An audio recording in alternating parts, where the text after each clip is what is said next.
wabarakatuh. Salam kerukunan, salam sejahtera untuk kita semua. Alhamdulillah, alhamdulillahilladzi ja'ala Indonesia dawlatan mustaqillah bi anwa'il adati mukhtalifah wa lidzalika ujma'na al-ukhuwah amma ba'd.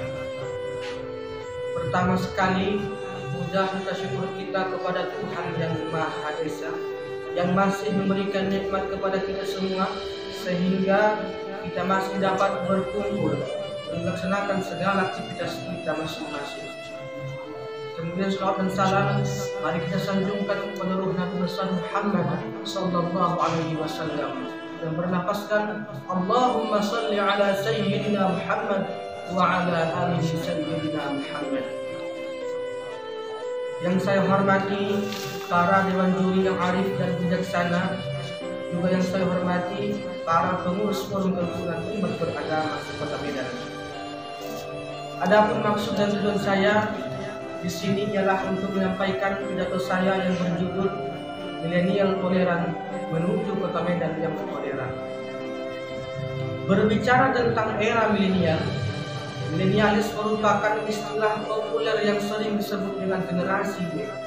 Kemudian, generasi ini dipopulerkan oleh beberapa ahli, diantaranya Graham Codrington dan Swigren Marcel Pinguin pada tahun 2004. Kemudian mereka mengklarifikasi bahwa generasi milenial ini lahir dalam rentang waktu sekitar tahun 1981 sampai dengan 1994. Menariknya, generasi yang satu ini selalu dianggap spesial dan berbeda dengan generasi yang lain atau generasi sebelumnya. Identiknya, generasi milenial ini selalu dikaitkan dengan berbagai kecanggihan teknologi. Seiring berkembangnya zaman, tentunya dengan kecanggihan teknologi, generasi saat ini sudah sepantasnya maju dan terus berkembang. Namun sayangnya, sebagian besar dari kaum milenial banyak yang tidak menggunakan kecanggihan teknologi dengan sebaik-baiknya. Banyak generasi milenial Indonesia yang lalai bahkan lupa diri dengan tujuan serta perannya sebagai generasi Indonesia. Misalnya, dengan berkembangnya berbagai macam kecanggihan teknologi, bukan berarti mengurangi rasa serta sikap toleransi kita. Atau dengan adanya teknologi, bukan berarti kita lupa serta mengabaikan sikap toleransi kita terhadap teman, terhadap suku, terhadap budaya, bahkan toleransi antar agama. Berkaitan dengan menghargai perbedaan suatu ras, agama, dan kultur yang berbeda-beda. Saat ini, kerap terjadi peristiwa saling berbenturan antara satu dengan yang lainnya.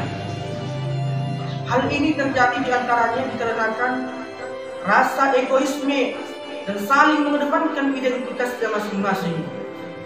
Ibarat minyak dan air dalam suatu wadah, seakan bersama namun tidak melebur menjadi satu.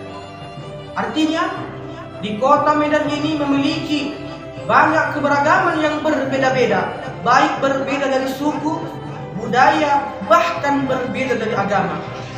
Namun jangan dikarenakan suatu perbedaan menimbulkan perpecahan.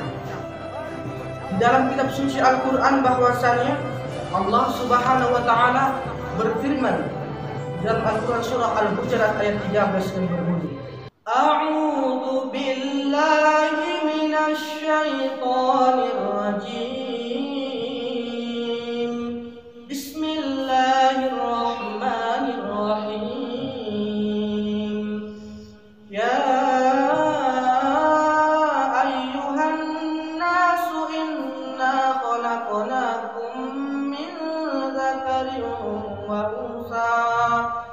وجعلناكم شعوبا وقبائل لتعارفوا إن أكرمكم عند الله أتقاكم إن الله عليم خبير.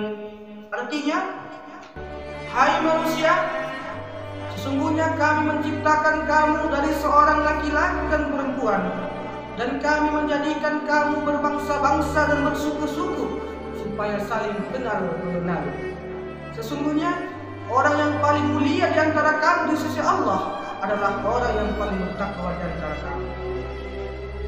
Ayat ini menjelaskan bahwasanya Allah Subhanahu wa taala menciptakan manusia secara pluralistik, berbangsa, bersuku, bermacam dengan keanekaragaman dan kemajemukan manusia, bukan untuk berpecah belah, merasa paling benar, melainkan untuk saling mengenal, saling bersilaturahmi, berkomunikasi, saling memberi dan saling menerima suatu perbedaan.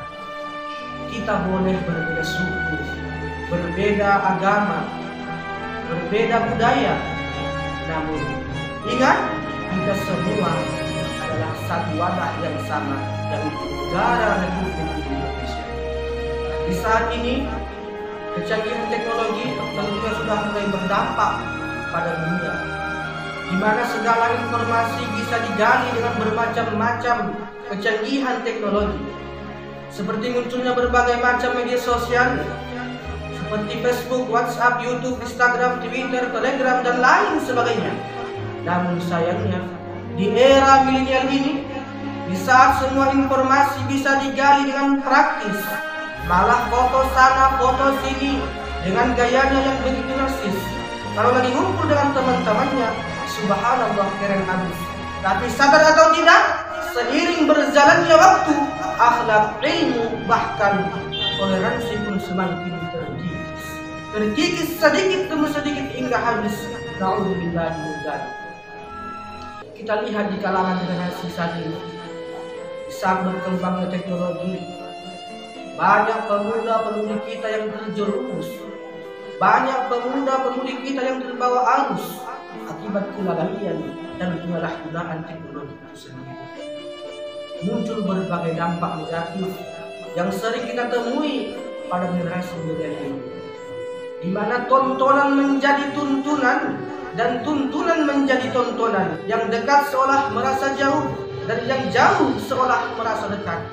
Inilah penyakit sosial dan masalah yang sering kali terjadi di kalangan generasi milenial ini, dan pada akhirnya membuat mereka mengabaikan keluarga, tetangga, lingkungan pendidikan, bahkan agama. Bahkan banyak dari mereka yang menyebarkan konten-konten negatif untuk menjelekkan, bahkan menjatuhkan suatu ras, budaya, dan ajaran agama lain yang berdampak pada pecahnya persatuan. Sosmed tidak lagi menjadi masalah, tetapi justru menjadi perang di media sosial. Ketahuilah wahai generasi milenial Indonesia, kita tidak hanya tersusun dari sebatas peta, tapi juga tidak terlepas dari gerak serta peran kaum muda.